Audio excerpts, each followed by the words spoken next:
ګرانو کتونکو السلام علیکم. زه محمد سلمان همدرد د حق غږ پښتو چینل خبري لنډیز کې ستاسو کوربه اوس تاسو پام را اړوم د مهمو خبرونو لنډیز ته.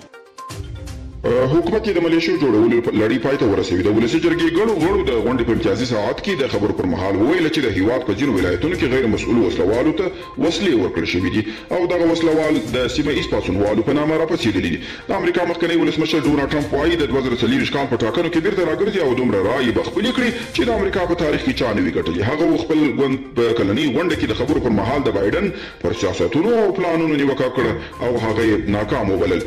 تېره ورځ افغانستان او ترکمنستان هوکړه کړې چې ډېر ژر به د افغانستان له لارې پاکستان او هند ته د انرژۍ د لیږد د دوو سترو پروژو ټاپي او ټاپ عملي کار په افغانستان کې پیل شي.